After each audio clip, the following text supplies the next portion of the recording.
नमस्कार। सवाल लाख टके में आप सभी दर्शकों का बहुत बहुत स्वागत है। मैं हूं आपका दोस्त हर्ष शर्मा और एक बार फिर आपके सामने हाजिर हूं मैं। अब मार्केट को लेकर देखिए समझना बहुत ज़्यादा ज़रूरी है, क्योंकि बाजार जहां पर सुबह खुला था बिल्कुल वहीं पर ही उसी लेवल पर आके खड़ा हो गया है। जिस तरीके से पिछले हमने देखा, पिछले 2-3 दिन में एक रेंज में रहा बाजार, क्या अब ये बाजार जो है वो एक रेंज में ही रहेगा? यहाँ पर कौन से ट्रिगर्स हैं जो बाजार को आगे ले जाएंगे, या फिर कौन से शेयर्स आपके पोर्टफोलियो के हिसाब से उनमें किस तरीके की स्थितियां बनती हुई दिख रही है, सबके ऊपर चर्चा करेंगे। राजू जी का एक सवाल लेना चाह रहा हूँ सर, क्यूपिड के ऊपर। कह रहे सर स्टॉक में गिरावट है, क्या खरीदारी की जा सकती है, आगे तेजी रहेगी क्या? रिजल्ट्स हम लोगों ने अपने दर्शकों को बताए, सुबह से 8 बजे से हम लोग लगातार बता रहे हैं, रिजल्ट्स काफ़ी बेहतर रहे हैं। अगर आप प्रॉफिटेबिलिटी को देखेंगे 3 गुना बढ़ते हुए देखें, रेवेन्यू 2 गुना बढ़ते हुए देखे हैं। कंपनी की तरफ से, यहाँ पे मैनेजमेंट की तरफ से आगे की ग्रोथ ट्रेजेक्ट्री को लेकर काफ़ी पॉजिटिव दिख रहे हैं। आप किस तरीके से देख रहे हैं सर यहाँ पर? देखिए, हाउस होल्ड और पर्सनल केयर में इतनी बड़ी रैली जितनी आपको शायद देखने को नहीं मिली, या फिर आप ये कहें कि इतना बड़ा मोमेंटम आपको देखने को मिला, वो कहीं ना कहीं से जताता है कि शायद ओवर प्राइस थोड़ा सा ये स्टॉक चल रहा है। तो मुझे ऐसा लगता है कि दूरी बनाकर रखिए, अब पकड़ने की कोशिश मत करिए। काफी रैली हो चुकी है, इनफैक्ट जिनके पास है उनको अब थोड़ा सा जो है वो अपना प्रॉफिट लॉक करना चाहिए। बहुत ज्यादा लालच बुरी बला है। लालच बुरी बला, सर की राय है, यहाँ से थोड़ा सा दूरी बना के रखिए। यहाँ पे एक और सवाल सर मैं लेना चाहूँगा, दर्शक हैं हमारे जो पूछ रहे हैं यहाँ पर, माफा जी के नाम से आईडी। गुड आफ्टरनून हर्ष जी, गुड आफ्टरनून सर आपको। रेमंड रियलिटी 690 के भाव पर इन्होंने ले रखा है, कह रहे 3 से 4 हफ्तों का नज़रिया है, सजेस्ट कीजिए क्या किया जाए। देखिए, रेमंड मुझे ऐसा लगता है कि अगर आपका एक 2-3 हफ्ते 4 हफ्ते का भी नजरिया है, तो मुझे लगता है कि शायद आपकी कहीं ना कहीं से एक बार को प्रॉफिट बुकिंग की तरफ जाएगा, स्टॉक और गिरेगा, 570 580 के आसपास भाव आ सकते हैं। तो मुझे लगता है दूरी बनाना ज्यादा अच्छा है। ठीक है सर। एक हमारी दर्शक हैं अनीता जी, और उनका जो बेसिकली जो सवाल है यहाँ पर वो ये पूछना चाह रहे हैं, मॉर्फिन लैब्स में अभी क्या कर सकते हैं सर, प्लीज़ गाइड कीजिए। एक साल में सर 60 से 70% ये स्टॉक चढ़ गया है, ऑलरेडी अच्छी खासा मोमेंटम देखने को मिल रहा है। अभी आपकी क्या सलाह रहेगी स्टॉक के ऊपर? देखिए, मल्टी बैगर मुझे लगता है कि आपको सदियों में तक तराशने के बाद आपको मिलता है। मैं मॉर्फिन लैब मल्टी बैगर की चर्चा कहीं नहीं हो रही है, और क्यों नहीं हो रही है ये मुझे पता नहीं है। क्योंकि आ, मुझे हर्ष जी याद आता है, विपुल जी और आपके इस शो में जब इसकी खोज की गई थी तब ये 40-42 रुपए का चलता था। इस समय जहां पर स्टॉक ने आपको इंडेक्स ने 6% का नेगेटिव रिटर्न दिया, वहां पर इसने 100% का रिटर्न सीधा सीधा दिया, 40 से सीधा 80 हो चुका है। हम्म, तो बिल्कुल मुझे सर। लगता है कि बहुत अच्छे रिटर्न्स मिल रहे हैं। अब आपको यहां पर लॉक कर लेना चाहिए, अगले 6-8 महीने के लिए दूरी बना लेनी चाहिए। अब आप कहेंगे कि सर ये कैसा निवेश है, तो क्योंकि आपने एक पूरी की पूरी जर्नी तय कर ली है। जर्नी जब तय करके कंप्लीट हो जाती है तो थोड़ा रेस्ट करना जरूरी है। फ्रेश बाय के लिए वी शुड वेट। यहां पर अब 80 रुपए पे अगले 3 महीने तक खड़ा रहेगा तो बाय के लिए अच्छा है। गिर करके अगर 62 आ जाएगा तो भी अच्छा है। दोनों में से जो पहले हो वो कर सकते हैं। ठीक है, तो चलिए देखिए सर ने जो है जो बेहतर रणनीति हो सकती है वो आपको बता दी। यहाँ पे आगे बढ़ते हैं हम लोग यहाँ पर, और अगर हम लोग देखेंगे, वैभव जी का सवाल है, करें good afternoon sir, I have 50,000 rupees and want to invest in the share for long term. Sir 50,000 रुपये लेके बैठे हैं वैभव जी, और कोई स्ट्रॉन्ग मजबूत वाले इन्वेस्टमेंट के हिसाब से मांग रहे हैं, लॉन्ग टर्म का नज़रिया सर। देखिए, 50,000 रुपए एक में डालना है या कई में डालना है ये सबसे बड़ा इंपॉर्टेंट है, लेकिन फिर भी मैं कहूंगा दो में डालिए, 25-25 हजार करके।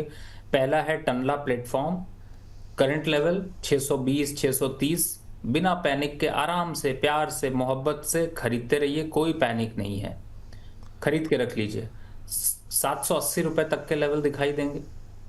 लोअर साइड पर स्टॉप लॉस की बात करें तो 570 का स्टॉप लॉस। लॉन्ग टर्म बोला है तो लॉन्ग टर्म की हिम्मत रखिएगा, फालतू के बीच में ये छोटा मोटा वाला हरकत मत करिएगा कि आज खरीद लिया सर, कल नीचे आ रहा है, परसों बढ़ रहा है, आज हो रहा है, ये सब बीपी। फिर लॉन्ग टर्म मत पूछिए, इंट्राडे ट्रेड पूछिए। अब दूसरा जो स्टॉक है उसको अगर आपको देखना है तो वो है बंसल वायर। इस समय अभी फिलहाल 1 साल के लिए लॉन्ग टर्म के लिए बढ़िया है, ले लीजिए, कोई दिक्कत नहीं है। 450 रुपए या 400 रुपए तक आसानी से आता हुआ नजर आएगा। तो यहाँ पर लेवल्स अच्छे हैं, मूड अच्छा है और आपका इन्वेस्टमेंट भी अच्छा है, ले लीजिए। अच्छा सर, तो यहाँ पे बंसल बार में तो 400 तक के टारगेट्स आपको दिख रहे हैं, और टेल्ना में क्या टारगेट्स दिख रहे हैं सर? 780। 780 के टारगेट जो है वो सर को यहाँ पे दिख रहे हैं। दो स्टॉक सर ने यहाँ पे जो है हमारे दर्शक पूछे थे सवाल, उनको यहाँ पे सलाह दी है। अब मयंक जी का एक सवाल लेना चाहूँगा सर मैं, एसबीआई फंड्स को लेकर, कह रहे हैं आईपीओ से ही मैं होल्ड कर रहा हूँ, सेल करना चाहिए, लॉन्ग टर्म होल्ड करना चाहिए, प्लीज़ सजेस्ट कीजिए सर। बहुत अच्छा लिस्टिंग गेंस जिस तरह की एक्सपेक्टेशन थी उस हिसाब से नहीं मिले, लेकिन फिर भी ठीक ठाक लिस्टिंग गेंस हुए थे, और म्यूचुअल फंड इंडस्ट्री का नंबर 1 प्लेयर है सर ये। क्या आपकी राय रहेगी यहाँ पर? देखिए अगले अगर 6 महीने 1 साल के लिए अगर आप मुझसे हर्ष जी पूछ रहे हैं तो सॉरी, मेरा कॉल थोड़ा डिफरेंट होगा। मैं इतना लॉन्ग टर्म इस स्टॉक को नहीं रखना चाहूंगा। अगर रखना भी होगा तो मैं एसबीआई को रखूंगा, ना कि एसबीआई म्यूचुअल फंड को, क्योंकि म्यूचुअल फंड की स्थिति आ, थोड़ी सी बुरी होती हुई नजर आ रही है। अभी तो दर्द चालू हुआ है, अभी तो पूरा मैदान खाली है। तो मुझे ऐसा लगता है कि शायद म्यूचुअल फंड के स्टॉक्स आपको उतना प्रॉफिट नहीं देंगे। बेटर है इंडिविजुअल स्टॉक पे रहिए, और जिस हिसाब से एसेट रिटर्न्स यहाँ पर दे रहे हैं, जो सेबी कहता है ना कि 10 में से 9 लोगों को डेरिवेटिव में नुकसान हो जाता है, वो डेरिवेटिव में नहीं, एसबीआई इस टाइप के जो म्यूचुअल फंड है ना, और जो म्यूचुअल फंड मैनेजर हैं वो नुकसान करा देते हैं। तो मुझे लगता है अभी फिलहाल दूर रही है। देख रहा हूँ यहाँ पे एक दर्शक का सवाल आया है। सवाल ये ममराज जी हैं, हमारे पुराने दर्शक हैं, और जैसे जैसे आपने बोला ये तो ऑलरेडी उन्होंने एकदम लेवल छाप दिए, मतलब मॉर्फिन टालना प्लेटफॉर्म को लेके करे सर आप आगे आगे हम आपके पीछे पीछे, मतलब इतनी स्पीड में रफ्तार में, मतलब आप ये देखिए कि उन्होंने सीधा डाल दिया है कि सर के लेवल से ये स्टॉक। चलिए अच्छी बात है। यहाँ पे एक मिंटू जी हैं, कह रहे हैं नमस्ते मेरे गुरु एंड हर्ष सर को। सर बंसल वायर का 150 के भाव पे शेयर है, अभी सर ने बताया इसके लेवल्स 400 तक के टारगेट सर यहाँ पे देख रहे हैं। इनका दूसरा सवाल ज़रूर लेना चाहूँगा सर मैं, न्यू जेन सॉफ्टवेयर को लेकर, कह रहे 50 शेयर्स हैं 555 के भाव पर बाय किया है, और कह रहे हैं कि इन दोनों के भाव 325 पे इन्होंने बंसल वायर भी बाय कर रखा है सर।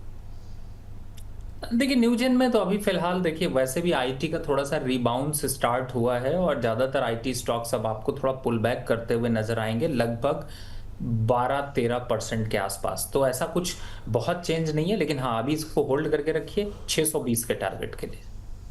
620 तक के टारगेट जो हैं वो सर को यहाँ पर दिख रहे हैं। इसके अलावा यहाँ पर जो है और भी बहुत सारे ढेरों सवाल हैं यहाँ पर जो दर्शकों को जानना चाह रहे हैं। एक मेजेस्टिक ऑटो शेयर के ऊपर है, द विलेजर्स के नाम से, कह रहे हैं मेजेस्टिक ऑटो शेयर्स क्या ऊपर और जाएगा या फिर सर नीचे जाएगा, आपकी सलाह क्या रहेगी?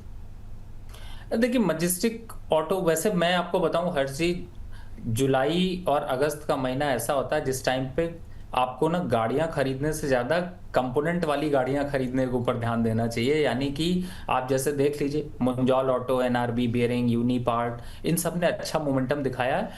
तो मैं सिर्फ इस बेसिस पे कि चूंकि अभी इस समय अभी एकोमुलेशन चल रही है, बहुत ज्यादा अग्रेसिव है, मेरे हिसाब से अभी 1 महीने तक होल्ड करते हैं बिना किसी टारगेट के। मैं यहाँ पर इसलिए वेट कर रहा हूँ क्योंकि 1-2 महीने तक अभी गिरने का हालात है नहीं, जब गिरने का नहीं तो निकलने का क्या। तो मेरे हिसाब से अभी वेट करते हैं, शायद 10% के आसपास तक का मूव और आ सकता है। ठीक है सर। वैसे अगर मैं टाइटन के रिजल्ट्स की चर्चा करना चाहूँ आपके साथ सर, क्योंकि नतीजे जो हैं वो काफ़ी अच्छे रहे, हर पैमाने पे एक बेहतरीन नंबर रहे हैं सर। आज स्टॉक जो है हम लोग देख रहे हैं अच्छे मोमेंटम पे है टाइटन। इसके अलावा दूसरे गोल्ड से जुड़े देखिए रिजल्ट्स भी हमारे जो है टीम लेके आ गई यहाँ पर। एक अच्छी प्रॉफिटेबिलिटी, रेवेन्यू, एबिटा मार्जिन सब में एक बेहतरीन नंबर निकल कर आ रहे हैं। ऊपर से कंपनी का आईवीआर बिजनेस की बात कीजिए, वॉचेस की बिजनेस की बात कीजिए, हर एक जगह पर कंपनी ने बहुत ही बेहतर परफॉर्म किया है। आपका क्या टाइटन को लेकर मानना है, और जो दूसरे ज्वेलरी स्टॉक इस बिना पर सर उछले हैं वहां पर भी आपका क्या नजरिया रहेगा? देखिए वैसे भी टाइटन की जब बात की जाए तो देखिए इसने तो अपनी दौड़ और अपसाइड का मूव जो है वो 3600 रुपए से दिखा दिया था, और अभी भी ये 5800 रुपए तक जा सकता है इन लॉन्गर टर्म, यानी कि 5800 रुपीज। तो इन लेवल्स पर लॉन्ग टर्म के हिसाब से आपको बिल्कुल रुके रहना चाहिए। ओवरऑल जो रिजल्ट की आपने बात करी, देखिए इसमें बढ़िया बात रही है कि कंपनी की ग्रोथ स्टोरी चल रही है, और कंपनी उस हिसाब से रिवाइव भी कर रही थी। कई चीजों की उन्होंने कॉस्ट कटिंग के ऊपर भी फोकस किया है, और साथ ही न्यू इनोवेशन और डेवलपमेंट के ऊपर भी यहाँ पर अग्रेसिव तरीके से फोकस कर रहे हैं। मुझे ऐसा लगता है कि कंपनी का ओवरऑल स्ट्रक्चर अच्छा है। अब जो आपने और कंपनीज की अगर हम बात करें, जैसे आपने ज्वेलरी की बात की है, तो देखिए किसी का कल्याण नहीं होने वाला है, ये सबको अच्छा, कल्याण नहीं होगा। ज्वेलरी इंडस्ट्री और स्टॉक्स में तो बिल्कुल कल्याण नहीं होने वाला। जी, चलिए, तो सर ने इनडायरेक्टली जो है वो क्लैरिटी दे दी है। समझदार जो है उनको इशारा काफ़ी है यहाँ पर। एक दर्शक है सर, वॉकहार्ट के ऊपर जानना चाह रहे हैं, मोहम्मद यहाँ पे इशक साहब हैं, कह रहे हैं सर वॉकहार्ट की जो बाइंग है वो 2074 के लेवल पर है, प्लीज़ सजेस्ट कीजिए, क्या ओपिनियन रहेगा आपका? बिल्कुल होल्ड रखिए sir, put the stop loss of 1800, और मुझे लगता है कि आपको लंबा प्रॉफिट लेना है तो 2450 का टारगेट रखिए। छोटे मोटे टारगेट के लिए क्यों आप मेहनत कर रहे हैं? चलिए ठीक है, तो सर की हाँ। तरफ से यहाँ पर जो है वो राय निकल कर आ रही है। अब हम लोग आगे बढ़ते हैं यहाँ पे, और एक अभिषेक जी का भी सवाल ले लेते हैं यहाँ पे। इन्होंने जो खरीदारी कर रखी है वो है हिंदुस्तान एरोनॉटिक्स HAL की, और 4828 के भाव पर 40 शेयर हैं। पूछे हैं रवि सर, एक महीने के हिसाब से क्या बेच दूं या एक हफ्ते के हिसाब से बेच दूं, क्या करूं? देखिए प्रॉफिट बुक करना है तो 5000 का लेवल बहुत बढ़िया है। और देखिए मैंने आप लोगों को बार बार बताया है कि डिफेंस काउंटर में आपके अगर ये 5 डिफेंस काउंटर के स्टॉक ले रहे हैं तो हमेशा 2-3 में मोमेंटम होगा, फिर आगे नहीं चलेंगे, फिर ये 2-3 बंद हो जाएंगे, ये इधर के चल जाएंगे, तो ये उल्टा सीधा होता रहेगा। एग्जाम्पल के लिए BDL देखिए, आज BML देखिए, उनमें आज पता नहीं क्यों सांस लौट आई, लेकिन वहीं पे BEL देखिए तो सांस निकलती जा रही है। तो मेरे हिसाब से अब जब HAL की सिर्फ बात करें तो मुझे लगता है 5000 एक राइट लेवल है, यहां पर प्रॉफिट बुक कर लेना चाहिए। क्यों? क्योंकि ये वापस से 4500 4600 की अपील देगा दिसंबर से पहले। तो मेरे हिसाब से प्रॉफिट बुक करके बाहर बैठने में ज्यादा समझदारी। लेकिन अब बहुत से लोग हैं जो कि 5 साल के लिए छोड़ रखा है, तो उनको कोई खास फर्क नहीं पड़ता, वापस 4000 भी आ जाएगा तो फिर खरीद लेंगे। तो ऐसे लोगों के लिए तो फिलहाल वेट एंड वॉच। चलिए, एक ग्राफिक्स हम लोग जो है वो प्ले करते हैं यहाँ पर, और मैं सर से समझना चाहूँगा बारीक विश्लेषण, क्योंकि सर जो है पैनी नज़र रखते हैं PSU बैंकिंग स्टॉक्स के ऊपर। सर क्योंकि नतीजे आए हैं और ज़्यादातर जो है बैंकिंग स्टॉक्स के रिजल्ट्स आते हुए दिखे हैं यहाँ पे, जिसमें सरकारी बैंकों के भी, प्राइवेट बैंकों के, HDFC बैंक के हमने देखा है यहाँ पर। अब ये देखिए, सबसे पहले वर्सेस में लेकर आए यहाँ पे NII की बात करेंगे। नेट इंटरेस्ट इनकम की अगर हम लोग बात करें तो जो PSU बैंकिंग के नंबर्स हैं करीब 12.6% रहे हैं साल दर साल के हिसाब से, जबकि प्राइवेट बैंकिंग के 11.65% रहे हैं, यानी कि PSU ने यहाँ पर बाजी मारी है। आगे बढ़ते हैं यहाँ पे, अगली प्लेट को अगर हम लोग यहाँ पे बढ़ाएंगे तो आप ये देखिए, ऑपरेटिंग प्रॉफिट की बात करेंगे यहाँ पर, तो ऑपरेटिंग प्रॉफिट में भी जो है वो बढ़ता हुआ देखिए, बहुत अच्छा जंप है PSU बैंकिंग का यहाँ पे, जबकि प्राइवेट बैंक 3% बढ़े और 10-10.5% बढ़ते हुए देखें। इसके अलावा अगर आप यहाँ पर देखें, प्राइवेट बैंक का अगर प्रॉफिट आफ्टर टैक्स की बात करें, प्रॉफिट ग्रोथ की बात करें यहाँ पे, तो प्राइवेट बैंक का जो नंबर है वो ज़्यादा है, जबकि PSU बैंक का कम है। अगर हम लोग और आगे बढ़ते हैं अगली प्लेट में, तो ये देखिए एसेट क्वालिटी की बात करेंगे तो यहाँ पर भी PSU बैंकिंग ने ही जो है बाजी मारी है। अब सर मैं एक विश्लेषण आपसे चाह रहा था PSU और सरकारी बैंकों को लेकर। सर बहुत सारे जो निवेशक हैं वो Canara bank, Punjab national bank, मतलब जो सेकंड लेयर वाले बैंक है उसमें भी निवेशित हैं, और वो इंतजार कर रहे हैं कि कभी ये भाव जो है वो और बढ़ते हुए दिखेंगे यहाँ पर। ये भी बात सच्चाई है कि पिछले 4-5 सालों का ट्रैक रिकॉर्ड उठा कर देखें तो प्राइवेट बैंक के मुकाबले सरकारी बैंक ने एक अच्छा रिटर्न मुनाफा बना कर दिया है। आप किस तरीके से देख रहे हैं यहाँ पे सर, सरकारी वर्सेस प्राइवेट बैंक, कहाँ पर आपको लग रहा है कि अल्फा जनरेट हो सकता है? देखिए बड़ा टफ सवाल है, और आपके सवाल जो हैं इसमें बड़े गहरे हैं, लेकिन मैं इसका आंसर थोड़ा सा समझने की कोशिश करता हूं, क्योंकि इसको आपको डिटेल में बहुत समझना पड़ेगा। पहली बात है, जो मैं एज ए एनालिस्ट अगर देखता हूं, तो मैं कहता हूं ट्रेंड को अपना फ्रेंड बनाइए। क्या प्राइवेट, क्या पीएसयू, जो दोस्त है वही आपका हमसफर है।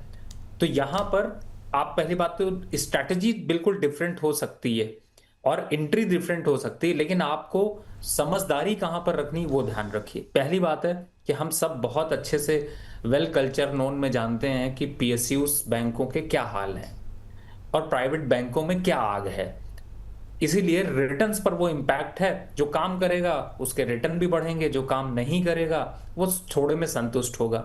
लेकिन आप एक रिटेलर हैं, आप एक इन्वेस्टर हैं, तो आपको दोनों को बराबर लेकर चलना है। तो यहां पर आप अपनी स्ट्रैटेजी इस हिसाब से रखिए कि अगर 5 स्टॉक की बास्केट आपको बनानी है, तो आप दो जो है वो यहां पर आप बड़े प्राइवेट बैंक को रखिए और दो जो है वो सरकारी बड़े बैंकों को रखिए, और बाकी जो है वो एक जो बचता है वो पीएसयूज की तरफ से मूव करा जाइए। एग्जाम्पल के लिए मैं बताता हूं, देखिए एसबीआई के रिजल्ट आए, उसके बाद आज प्रॉफिट बुकिंग चल रही है, लेकिन किसी भी हाल में आपको 1000, 1050 ये सब जो रेंज है, ये रेंज पे लॉन्ग टर्म के हिसाब से 1250 के टारगेट मिल सकते हैं। तो एसबीआई को इस नजरिए से देखिए।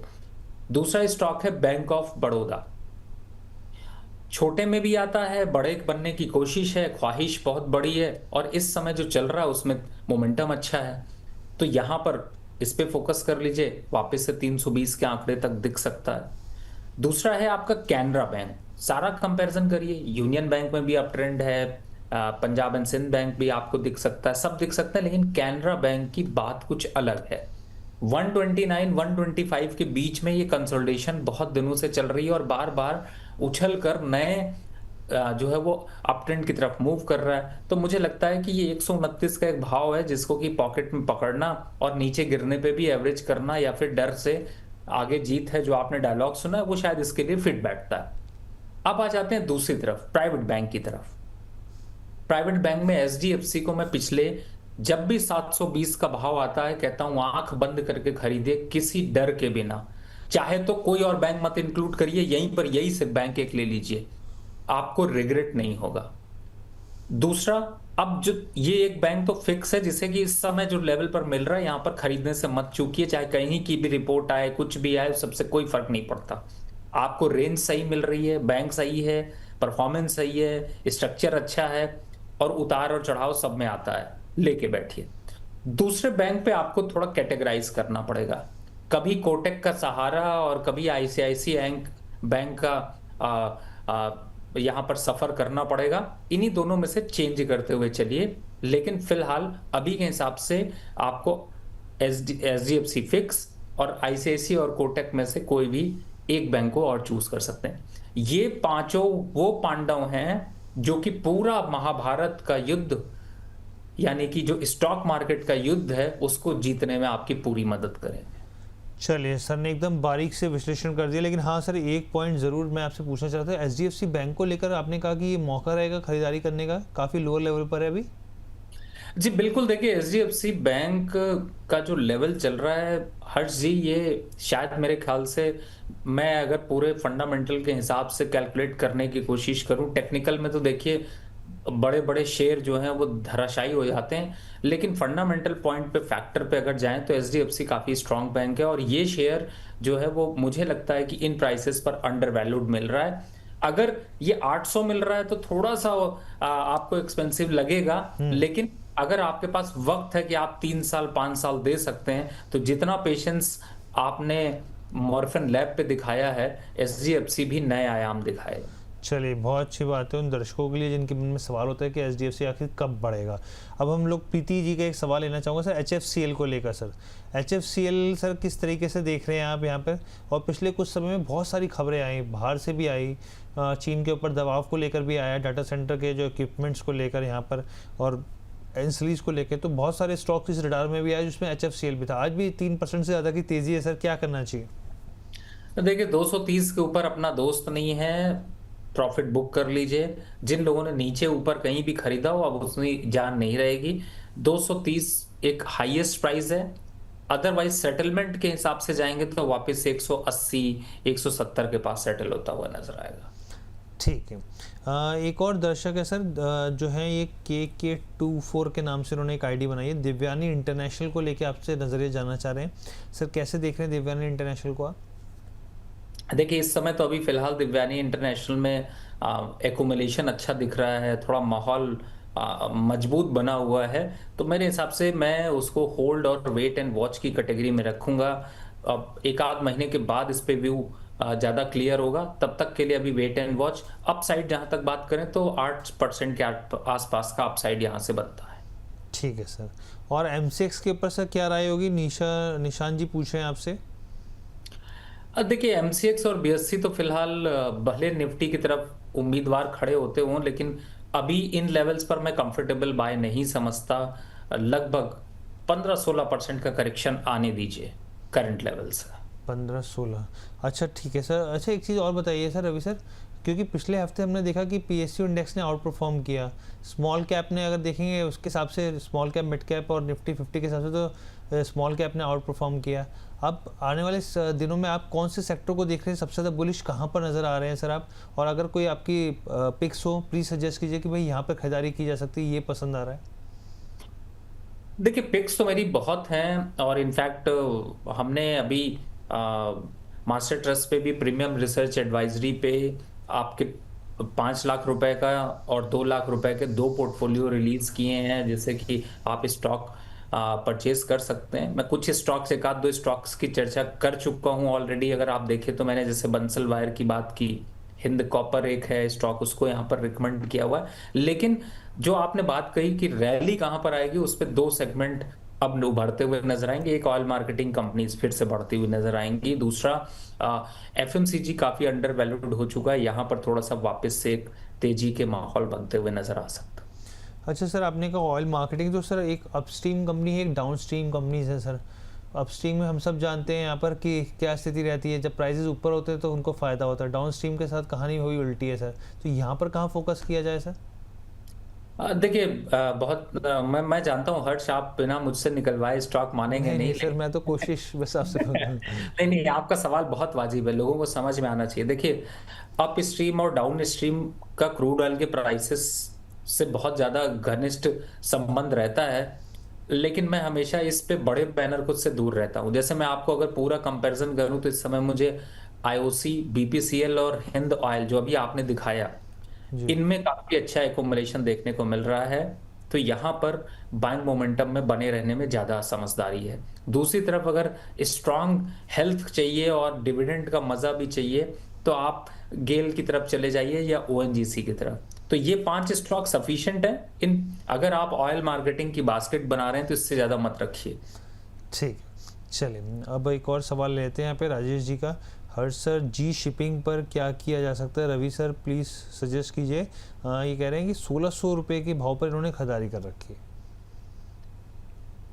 देखिए, वनवास कभी कभी लंबा हो जाता है आपका, और अगर आप उस पे, जब आप उस पीरियड में रहते हैं तो आप व्याकुल तड़पते रहते हैं। धूप भी बहुत जबरदस्त होती है, बारिश भी बहुत अच्छी होती है, सब मौसम तंग करते हैं। लेकिन इसका मौसम बदलेगा जब ये 1200 का एकुमुलेशन खत्म करेगा। अभी चल रहा है 1326, 24, वेट करिए, 1200 के आसपास कंसोलिडेट करेगा, फिर ही उसके बाद सांस दौड़ाएगा। लेकिन ये स्टॉक निकलने लायक नहीं है। ठीक है सर। पल्लवी जी का एक सवाल लेना चाहूँगा सर मैं। PNGS रेवा डायमंड ज्वेलरी के ऊपर जाना चाह रहे हैं। हालांकि ज्वेलरी सेक्टर के ऊपर तो आपने अपना नज़रिया पेश किया, लेकिन इसके ऊपर साथ में लेंस कार्ड के ऊपर सर बताइए सर, क्योंकि पहले जब आया था इसका IPO तो वैल्यूएशन पे बहुत सवाल थे, लेकिन नतीजे जब कंपनी के आए तो काफ़ी बेहतर नंबर निकल के आए। आप किस तरीके से देख रहे हैं? देखिए, अगर मैं कंपनी के नंबर्स की बात करूं तो देखिए एक डिफरेंट व्यू बनता है। और अगर मैं, देखिए पहले PNG जो आप इसको दिखा रहे हैं, इसमें फिलहाल 680 से ऊपर का ट्रेड नहीं है, तो प्रॉफिट बुक कर सकते हैं या फिर आप एग्जिट कर सकते हैं। दूसरा, आपने लेंस कार्ड की बात जी की। सर, देखिए, लेंस कार्ड की बात की। हाँ, लेंस कार्ड पे अगर आप आते हैं तो मुझे ऐसा लगता है कि 580 के भाव पर खरीदारी तो बिल्कुल नहीं बनती, ये तो श्योर है। अच्छा। अब ये आता है कि क्या प्रॉफिट बुक कर लेना चाहिए, तो मैं कहूंगा कि take help from the technical team, resistance के हिसाब से देखें और सपोर्ट के हिसाब से देखें तो 550 now is a strong support.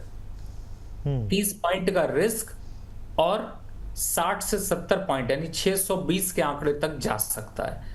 लेकिन उनके लिए अच्छा है जो ऑलरेडी हैं, जो खरीदने की सोच रहे हैं, उनको तो दूसरी जगह देखना चाहिए। तो फिलहाल ये एक इम्पैक्ट चल रहा है, अभी के हिसाब से नहीं खरीदारी बनती, लेकिन होल्ड यहां पर जरूर बनता है। अच्छा, होल्ड करने की सलाह रहेगी सर। अच्छा सर, ये पेटीएम में क्या किया जाए सर? पेटीएम में काफ़ी अच्छा मोमेंटम है सर यहाँ पर, और बहुत सारे ब्रोकरेज ने बड़े अच्छे अच्छे टारगेट निकाल दिए हैं यहाँ पे। मतलब कुछ मैं देख रहा था, कुछ तो 2200 के 2300 तक के टारगेट्स दे रहे हैं। आप क्या देख रहे हैं? बर्नस्टीन की एक रिपोर्ट थी, काफ़ी दिलचस्प रिपोर्ट थी, मैं इसको पढ़ रहा था। कैसे आप मान रहे हैं इसको? खासतौर पर यूपीआई जो एमडीआर को लेकर काफ़ी पॉजिटिव मान के चल रहे हैं। मुझे ऐसा लगता है इस स्टॉक में बात करने के लिए कुछ नहीं है। लोग चाहे जितना हाइप क्रिएट करें, मार्केटिंग अच्छी होगी तो इसलिए रिपोर्ट्स निकल रही हैं। बट मुझे ऐसा लगता है कि आप एक रियल पिक्चर की तरफ जाएं। जिन लोगों ने पहले निवेश कर रखा है और जिन लोगों ने लोअर लेवल पर खरीद रखा है, उनके दिल पे हाथ रख से पूछिए कि क्या वापस स्टॉक प्रॉफिट पे आया कि नहीं आया। फिलहाल 1600 के ऊपर जाता हुआ नहीं लगता, और जोर लगाने के लिए देखा जाए तो कहीं ना कहीं से दूसरे जोर ज्यादा लगाए जा रहे हैं। इस तरह के स्टॉक्स में बिल्कुल निवेश की रणनीति नहीं है। चलिए, एक आपको इम्पोर्टेंट जानकारी देते हैं। शाम को 4 बजे जो है सिक्के टिप जो आने जा रहा है, कौन सा शो है यहाँ पर, किस टॉपिक पर डिस्कशन होगा, एक बार टीज लेकर आ जाते हैं हम लोग यहाँ पर सामने, और अपने दर्शकों को बताते हैं कि म्यूचुअल फंड में फंस तो नहीं गए आप। यहाँ पर किस आधार पर हम लोग कह रहे हैं, इस चीज़ को समझना बहुत ज़्यादा ज़रूरी है। क्योंकि हर एक जो निवेशक है, जो शेयर मार्केट में निवेश करता है, वो यकीनन म्यूचुअल फंड पर ही फोकस करता होगा। तो ऐसे में क्या संभावनाएं दिख रही हैं, कहाँ पर ऐसी चीज़ें जो आप गलती कर सकते हैं, तो तमाम चीज़ों पर हम लोग चर्चा करेंगे। देखिए, सुबह का ब्रेकफास्ट आपने मेरे साथ किया, लंच भी अब हमारे साथ, और फिर शाम को 4 बजे शाम की चाय भी जो है आप मेरे साथ ही पीजिएगा, और हम लोग बात करेंगे म्यूचुअल फंड से जुड़े जो एक बड़ी खबर निकल के आ रही है उसके ऊपर। तो चलिए अब हम लोग आगे बढ़ते हैं यहाँ पर, और भी बहुत सारी चीज़ें जो सवाल हैं वो आते हुए दिख रहे हैं। एक मतलब सर, आप आते हैं एकदम मोमेंटम ऐसे बढ़ जाता है, सवाल बैक टू बैक सवाल आए जा रहे हैं सर यहाँ पर। एंजल वन को लेकर सर मैं आपसे जानना चाह रहा हूँ। दिव्या जी का सवाल है, कह रहे हैं 1000 शेयर हैं और करीब 332 के भाव पर इन्होंने खरीदारी कर रखी है, क्या करें? अब मेरे हिसाब से अभी आपने अगर खरीद रखा है तो अभी आप होल्ड कर लीजिए। ऐसा कोई बहुत ज़्यादा यहाँ पर पैनिक नहीं है। थोड़ा सा ब्रोकिंग इंडस्ट्री में टफ टाइम कैश की वजह से आया है, लेकिन मुझे लगता है वापस रिवाइवल करता हुआ नजर आएगा। Just wait and watch, wait for 15 days more. अच्छा, 15 दिन और थोड़ा इंतजार किया जा सकता है, ठीक है सर। सर, हिंद कॉपर के ऊपर क्या आपकी राय रहेगी? एक पटेल साहब है, वो जानना चाह रहे हैं। देखिए, हिंद कॉपर और हिंद जिंक यहाँ से 25% की रैली के एकुमुलेशन बना रहे हैं, तो मैं अभी फिलहाल दोनों पे बाय की और दोनों पे जो है वो राय इस तरीके से दे रहा हूँ कि आप इसको एकुमुलेट करके रखिए, मल्टी बैगर का इंतजार करते हैं। वाह सर, जब आप मल्टी बैगर जैसे शब्द बोलते हैं ना, तो मतलब मुझे लगता है कि सर एकदम ज़बरदस्त तरीके से जो है, मतलब कंपनी के फंडामेंटल पे बहुत ज़्यादा बुलिश है, तभी इस तरह की जो है वो बात कर रहे हैं यहाँ पर। ठीक है सर, अब हम लोग आगे बढ़ते हैं यहाँ पे, और भी बहुत सारे सवाल जो हैं वो दर्शकों के आ रहे हैं। एक दर्शक जो हैं वो कह रहे हैं कि रेन इंडस्ट्रीज़ के ऊपर शायद ये जानना चाह रहे हैं। शिवेंद्र शुक्ला जी हैं, कह रहे हैं कि सर 100 शेयर है 245 के भाव पर। रेन के नाम से डाला हुआ था बस उन्होंने, बाकी इंडस्ट्रीज हम लोगों ने जोड़ दिए सर। देखिए, इस रेन का मजा लीजिए, लेकिन रेन के स्टॉक्स पे निवेश मत करिए। 245 पे लॉस बुक कर लीजिए, 180 का भाव जल्द आने वाला है। ठीक है सर, एनएलसी इंडिया के ऊपर क्या रहेगा? एक पूछे रमाकांत जी कह रहे हैं कि फ्रेश बाय की जा सकती है एनएलसी इंडिया में। देखिए, एनएलसी इंडिया एक टाइम पर बड़ा अट्रैक्टिव था, लेकिन अब फ्रेश बाय नहीं बल्कि फ्रेश सेल बन रहा है, लेकिन फ्यूचर में लिस्टेड नहीं, इसलिए मैं नहीं दे रहा हूं। वेट करिए सर, 220 का भाव आएगा, जितना आपको अभी प्यार आ रहा है वो सारा दूर हो जाएगा। ठीक है। अच्छा सर, ये ओला का क्या किया जाए सर? ओला का दर्द जो है सर होता है, फिर ठीक थोड़ा सा निवेशकों के बीच में थोड़ा सा हिम्मत बढ़ती है कि चलो यार आगे बढ़ रहा है, खरीदारी की जाए, थोड़ा सा स्थिति बेहतर होंगी, लेकिन रिजल्ट्स आते हैं सारी स्थिति खुल जाती है सर, वही की वही। फिर ओला को क्या किया जाए सर? दूरी बना के रखी जाए अभी? मुझे इसलिए हंसी आ रही है, एक कहानी मुझे याद आती है, बड़े बुजुर्ग लोग घरों में सुनाते थे, आपने भी सुनी होगी। जी। नाम था अंधेर नगरी चौपट राजा। जी तो जिन्होंने नहीं सुनी है वो लोग गूगल कर लें। सर। और उसमें एक पंडित होता है, वो लालची होता है, और वो लालच के चक्कर में एक ऐसे राज्य में चला जाता है जिस राज्य का नाम होता है ओला इलेक्ट्रिक मोबिलिटी।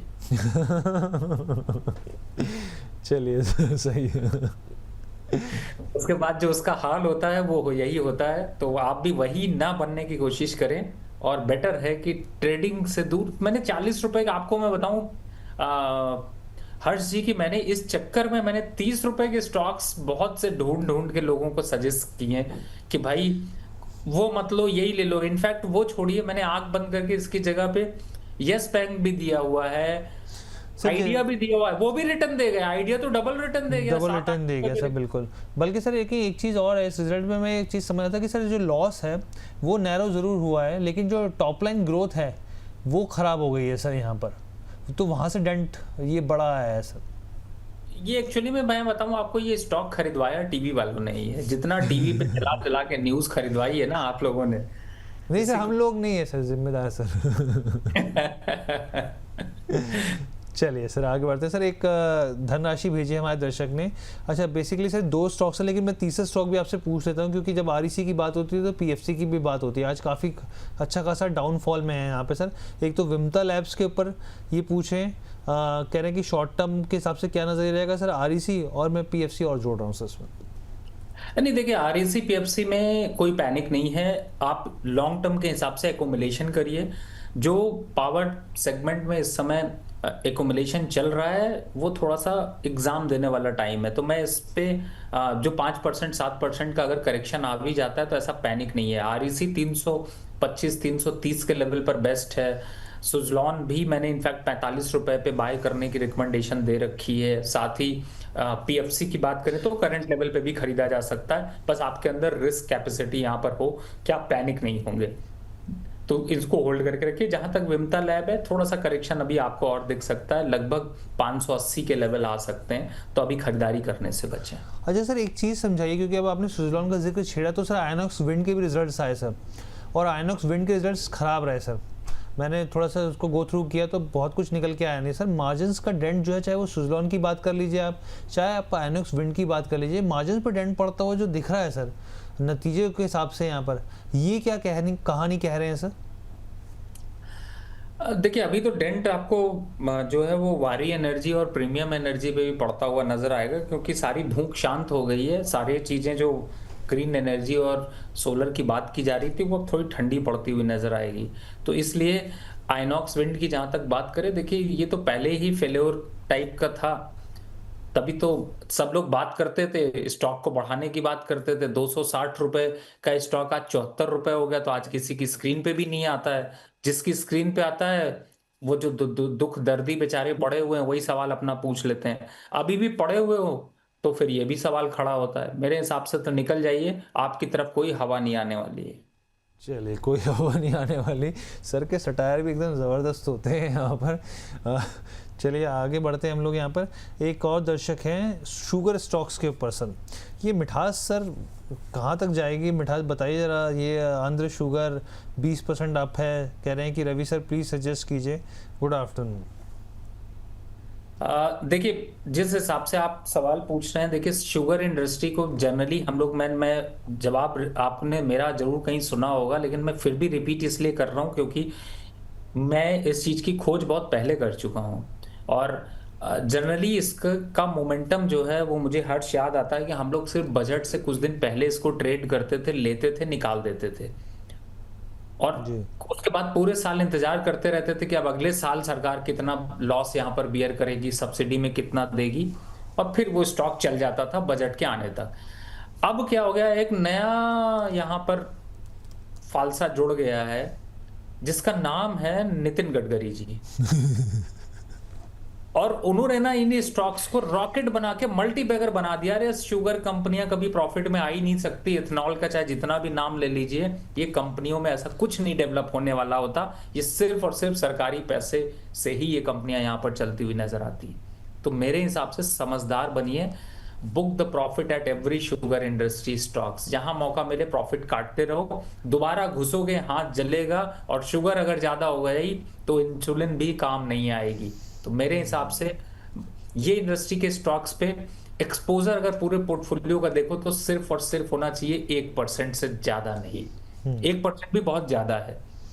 तो स्टॉक पे बहुत लंबा व्यू आप बता दीजिए कि कोई स्टॉक ऐसा रहा हो जिसे म्यूचुअल फंड ने खरीदा और बड़े रिटर्न्स यहाँ पर दावे ठोके हों। बड़े मुश्किल है। तो मेरे हिसाब से यहाँ पर दूरी बनाकर रखिए। रही बात देखिए शुगर की, मैं लेवल जरूर बता देता हूँ। डालमिया शुगर 450 रुपए, उत्तम शुगर 280 रुपए, बलरामपुर चीनी 670 रुपए, अवध शुगर 700 रुपए, धामपुर शुगर 170 रुपए, मगध शुगर 540 रुपए, और द्वारिकेश शुगर जो 42 रुपए है वो 45 रुपए, और बजाज हिंद 20 रुपए। ये लेवल्स भूल जाइए, बार बार रिपीट करके सुन लीजिए, ये लेवल्स आएंगे। बिल्कुल ऐसे ही नहीं सर, रवि सर को शार्पेस्ट मार्केट का माइंड मैं कहता हूँ, क्योंकि देखिए बैठे बैठे ज़बानी तौर पे इनको लेवल्स याद होते हैं और बता दिए उन्होंने टारगेट्स यहाँ पर, और 2 मिनट के अंदर। और सर आगे मैं बढ़ना चाहूँगा, तनु भारती जी का एक सवाल लेना चाहूँगा JTL इंडस्ट्री के ऊपर। कह रहे हैं 82 रुपये के भाव पर जो है मेरे पास यहाँ पर स्टॉक्स हैं, करीब 400 शेयर्स हैं। कह रहे हैं सर इसमें सजेस्ट कीजिए क्या करूँ, लॉस हो रहा है, प्लीज़ गाइड कीजिए यहाँ पर। तो अभी इन्होंने 82 रुपये लिए, 4 रुपये प्रति शेयर के भाव के हिसाब से लॉस हो रहा है सर, क्या सलाह रहेगी? समवेयर 78 के आसपास JTL जहां तक मुझे याद आता है, हाँ जी 78 के ऊपर चल रहा है, 78 के पास चल रहा है। Put the stop loss of 75 rupees, don't panic, it will come again 84-85 rupees. ठीक है, तो ये जो है राय निकल कर आ रही है यहाँ पे।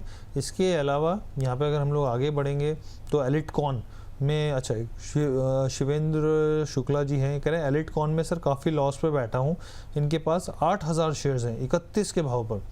8000 शेयर आपने एक स्टॉक में डाले हुए, सर क्या सलाह रहेगी? देखिए अब जिसने दिलाया होगा वही यहाँ पर ये बता सकता है कि क्यों दिलाया है, और अगर इन्होंने अपने से खरीदा है तो सर आप बहुत बेकार एनालिस्ट हैं। सॉरी, मेरी बात बुरा मत मानिएगा। तो कम से कम सही फाइनेंशियल एडवाइजर चूज करिए। देखते हैं, अभी फिलहाल मैं आपको सिर्फ टेम्परेरी बेसिस पे 2 हफ्ते के लिए कहता हूँ, सुकून से रहिए, थोड़ा सा वेट करते हैं, अगर कुछ एकोमुलेशन हो पाया तो देखेंगे, लेकिन इस सवाल को आप अगले 2 हफ्ते में फिर से पूछ लीजिएगा। चलिए ठीक है सर। एक दर्शक का और है हमारे पास जो इन्होंने धनराशि भेजी है, RK फोर्ज और धामपुर शुगर के ऊपर सचिन जी जानना चाह रहे हैं सर, शॉर्ट टर्म टारगेट लेके चल रहे हैं। देखिए RK फोर्स तो वैसे भी आपको मैं बताऊं काफी स्ट्रांग शेयर है। थोड़ा सा आपको थोड़ा बहुत यहाँ पर कंसोलिडेशन देखने को मिल सकती है, लेकिन आप एक चीज देखिए कि इस स्टॉक में जो मोमेंटम आया, इनफैक्ट मैं कहूंगा कि मेरी रिकमेंडेशन पर ये था और बहुत अच्छे रिटर्न्स इस समय भी दे रहा है। मैं बुक नहीं कर रहा क्योंकि 850 का इंतजार कर रहा हूँ। अच्छा, 850 का आप इंतजार कर रहे हैं यहाँ पर। सर एक आप आए और फिर गेल की बात ना हो तो ये अधूरा शो भी अधूरा रह जाएगा सर। दर्शकों के मैंने 3-4 सवालों को बटोर लिया, 3-4 सवाल ही गेल के ऊपर थे सर। अब सर 1 साल में तो एकदम फ्लैट रिटर्न रहे हैं सर इसका स्टॉक के। अब अभिषेक जी भी कह रहे हैं कि भाई 195 के भाव पे उन्होंने लिया था, 230 शेयर्स लिए थे। कह रहे हैं सर एवरेज करूं क्या करूं? 1-2 दर्शकों के और सवाल हैं, वो आगे के हिसाब से आपका नज़रिया जानना चाह रहे हैं।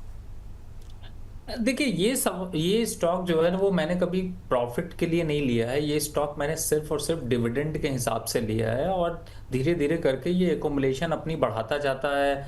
रिटर्न्स आपको फिक्स एक तरीके से मिलते रहते हैं।